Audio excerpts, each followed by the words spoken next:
Semangat pagi semuanya, perkenalkan saya Niputu Devira Ayu Martini, STRT MTRT, sebagai dosen Teknik Elektro Universitas Pembangunan Nasional Veteran Jakarta. Pada pertemuan kali ini kita akan mempelajari simulasi kendali PID melanjutkan materi sebelumnya. Fokus utama materi ini adalah melihat bagaimana perubahan parameter controller mempengaruhi respon sistem. Simulasi dilakukan menggunakan transfer function dan dianalisis menggunakan response step menggunakan atau pada aplikasi MATLAB. Next.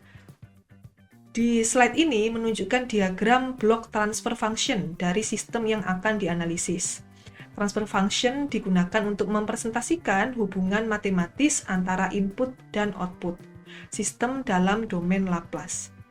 Diagram blok ini menjadi dasar untuk melakukan sistem kontrol. Nah, di sini tersedia transfer function TS sama dengan 1 per S kuadrat ditambah 10S tambah 20.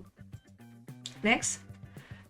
Pada kondisi open loop, sistem bekerja tanpa feedback. Output hanya bergantung pada nilai input dan karakteristik dari plan. Dari respon sistem, biasanya terlihat bahwa sistem belum mampu mengikuti referensi dengan baik karena tidak ada mekanisme koreksi error. Selanjutnya, pada slide ini ditambahkan controller proporsional atau controller P ke dalam sistem closed loop. KP bekerja dengan memberikan penguatan berdasarkan besar error. Semakin besar nilai error, semakin besar juga sinyal kontrol yang diberikan ke plan. Selanjutnya, ketika nilai KP diatur sebesar 100, sistem mulai menunjukkan respon yang lebih cepat dibandingkan dengan open loop.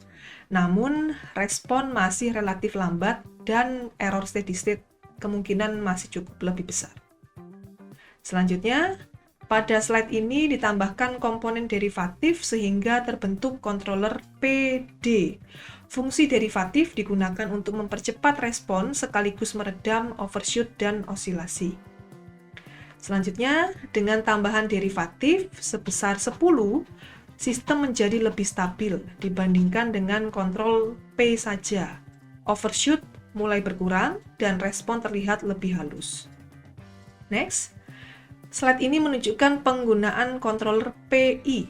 Kemudian komponen integral berfungsi menghilangkan error steady state dengan cara mengakumulasi error terhadap waktu. Selanjutnya, dengan tambahan integral, sistem mampu mencapai nilai referensi dengan error steady state yang lebih kecil. Namun, respon sistem menjadi lebih lambat. Next. Nah, di sini menunjukkan controller PID lengkap yang terdiri dari proporsional, integral, dan derivatif atau controller PID.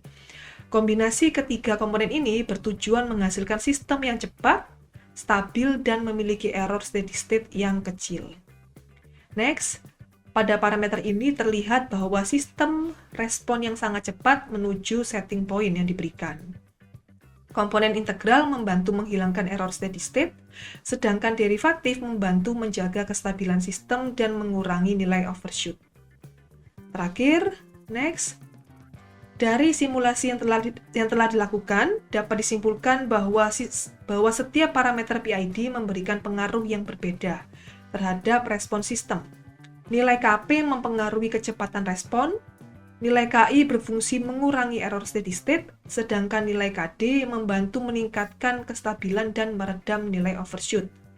Melalui proses trial error, kita dapat menentukan kombinasi parameter PID yang paling optimal sesuai dengan karakteristik plan. Oleh karena itu, pemahaman terhadap pengaruh masing-masing parameter sangat penting dalam proses perancangan sistem kendali.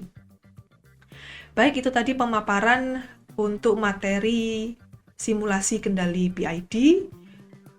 Saya Niputu Devira mengucapkan pamit undur diri. Terima kasih dan semangat pagi.